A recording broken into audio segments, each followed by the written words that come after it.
Think only specialists can prevent substance use in schools? Think again. Hi there, I'm Stan Baker along with co-hosts Shelley Steele and Steve Young.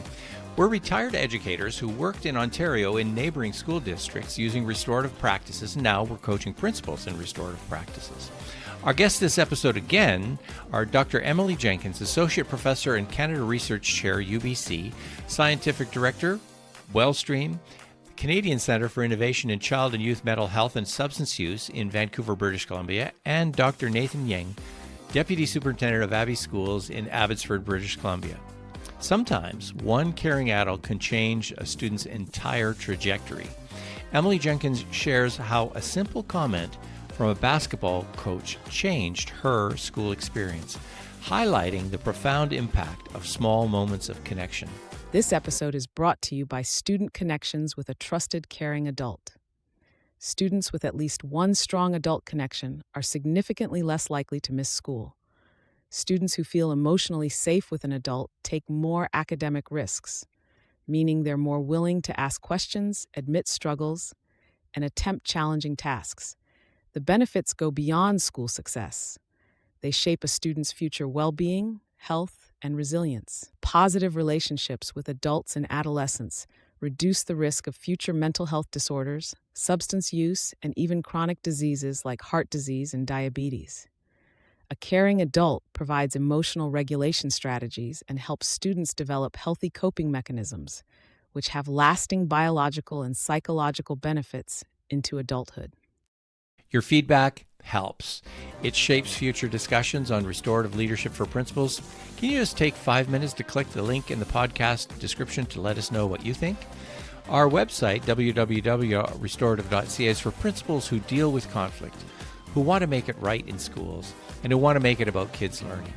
And if all of this makes you feel even more overwhelmed in your busy role, send me an email, stan@restorative.ca. So let's join your host now, Shelley, Steve, and me, Stan.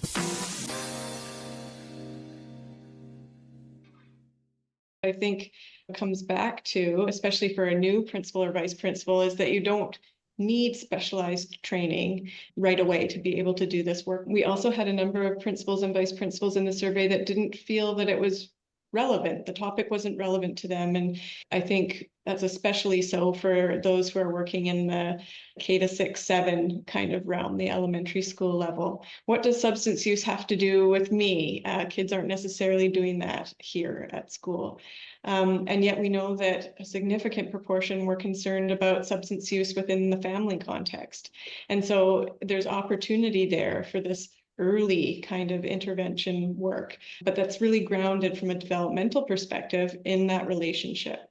So those pieces that you're already doing around social and emotional learning in schools and around creating a culture, a school culture climate that is conducive to connection and relationship building, those are all very important pieces of this broader work around reducing substance use harms. And I think that's so important to start as early as possible. Like you say, it doesn't seem like it's making a difference, but you're building connections early on.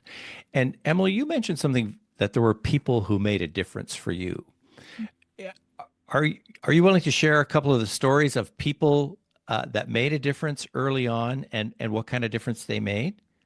Yeah, sure. I guess I could say that in elementary school, I had some really tough experiences, both at a family level that were going on, and then in the school system, very much felt targeted and excluded from some of the educators in that system. And so as I headed into high school, I felt like perhaps this was a fresh start and an opportunity to do things different. And then quite early on, I found that some of the same patterns were happening, and take responsibility. I'm sure that there were behaviors that at that time that weren't all that conducive to somebody wanting to spend time with me in their class. But I was really lucky to have a wonderful basketball coach, Miss Phelan. She created that connection, created that space for me to an outlet and to feel that somebody cared. And I will never forget the fact that I was coming into my science class one day, probably around grade 8, and I'd already been kicked out of that class once. But as I was going in, my basketball coach was talking to the science teacher. They were friends. And she said, "That's a really good kid there." And that just changed everything. And that teacher started also connecting with me, and I became later a mentor in some of her classes for younger students as I got older. It also led to a connection with an English teacher that I became very close with throughout the remainder of high school. And yet I know that path could have been very different. So I feel very fortunate to have had those experiences and now to be able to carry that forward in my own work to say, this is critical. And yet the work can be so simple. We don't need specialized skills to be able to show somebody you care. Thanks very much for those stories. Very powerful. And I like how you also say it doesn't take specialized skills, but you do need to have your eyes open and looking for students who are at risk. So I guess the question would be, how can we help schools to become a bit more aware of the risks and the risk-taking students so that we can help to very intentionally, because this is something that all three of us anyway feel very passionate about, building intentional connections with trusted, caring adults. The people you mentioned, Emily, they were already doing that in terms of just being caring, being there for you.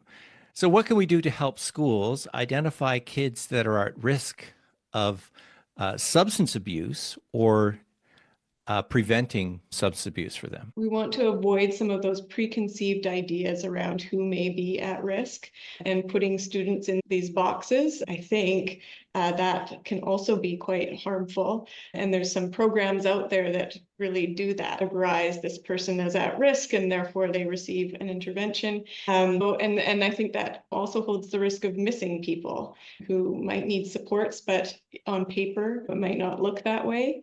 So I think keeping eyes open, keeping ears open, being present, as others have been talking about. So that idea of greeting students when they come in and knowing them by name, that's how you get to know where further supports are needed and how and what that might look like for that individual student.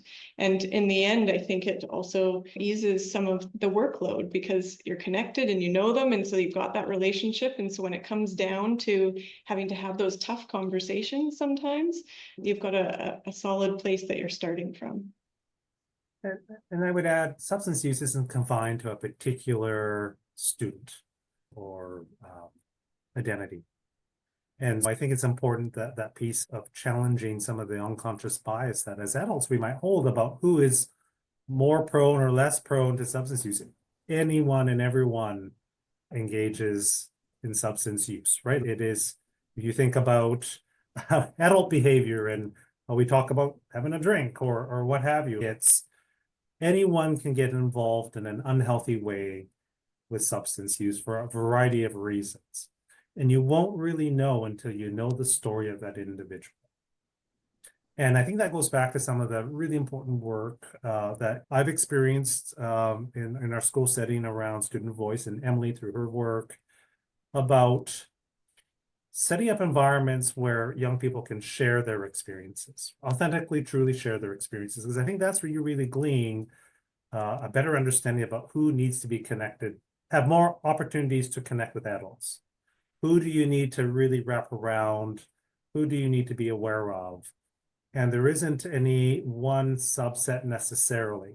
And so the opportunity to just engage in meaningful, authentic ways, young people have to trust the adults that they're around. And I think that's what we hear from them, right? And that's that whole, when you ask them how they're doing piece, just opens up a whole bunch. Like it is really fascinating when almost every time we ask the question about how do you know when an adult cares about you, it's about are you asking me how my day is going?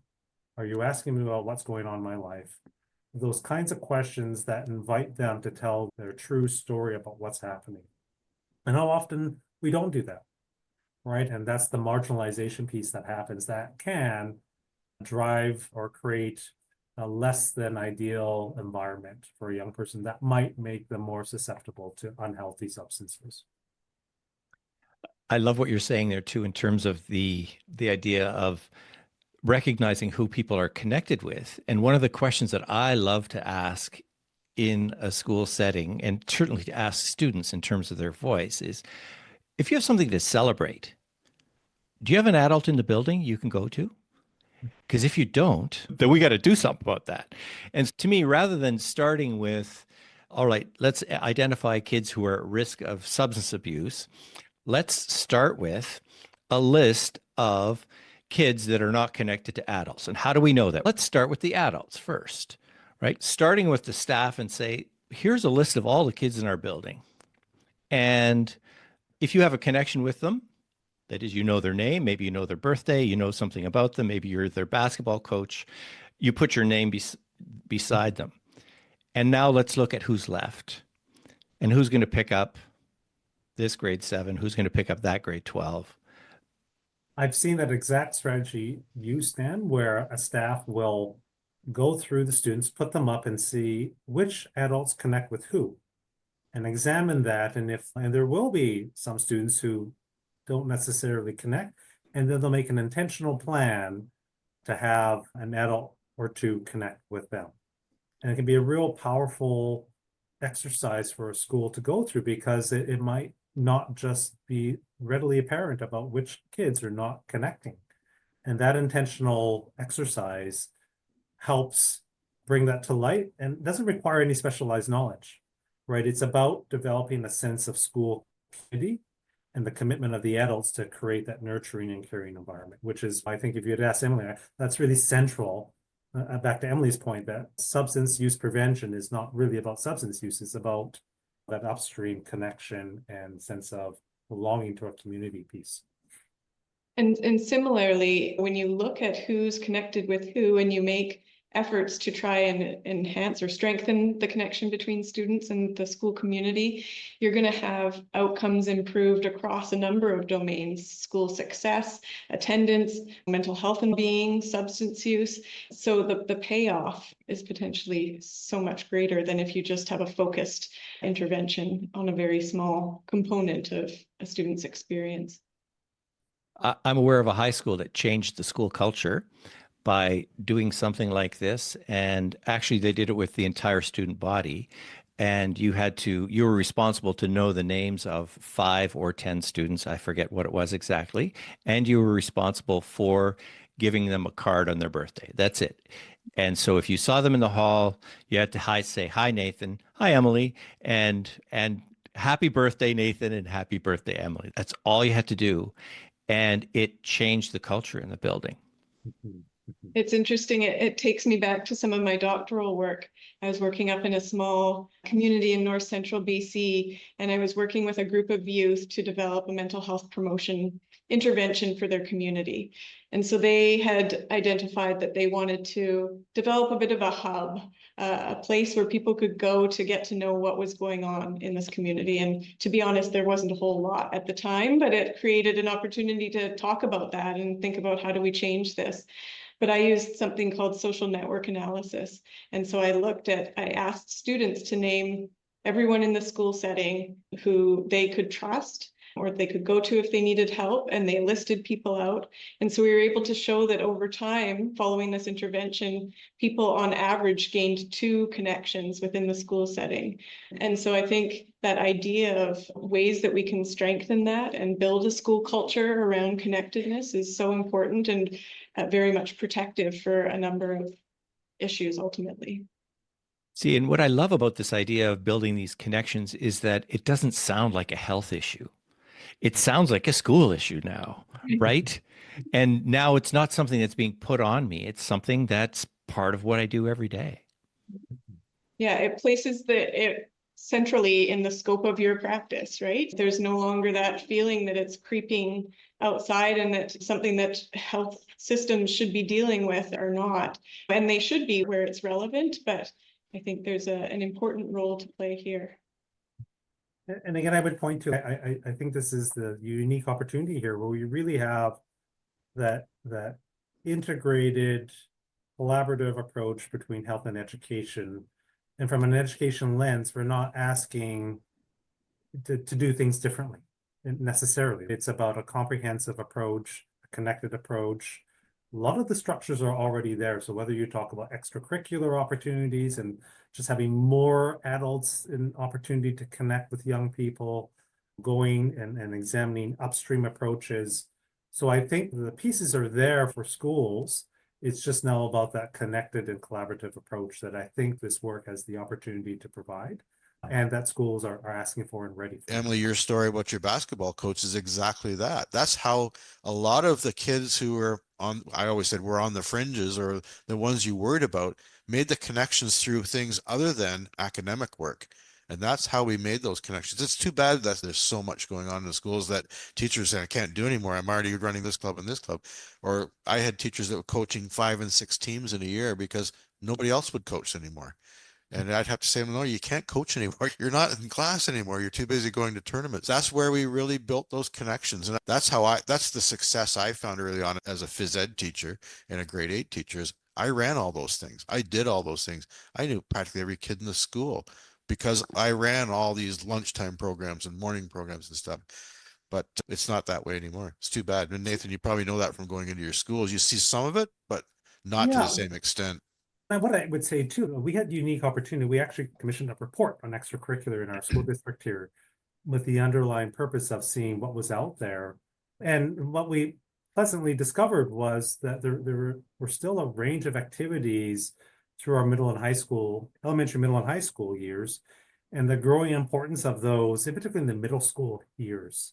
And so we were able to do something strategically to create some space for the organizational aspects of those things, ranging from your traditional sport activities, but also looking at the range of clubs, a GSA club, a chess club, or a range of things that kids might be interested in. Again, with the idea that you can connect with other peers and adults in something that's of interest to you. And hearing back from the young people how critically important that was as a part of their school experience, right? And I would venture to guess that those are some protective factors in the prevention of substance use down the road, right? And so that is something, again, as we go along this work and look at things that can help or hinder, I'm sure that those opportunities and access, because it becomes an equity question too, access to those opportunities will be really important as a part of the strategy.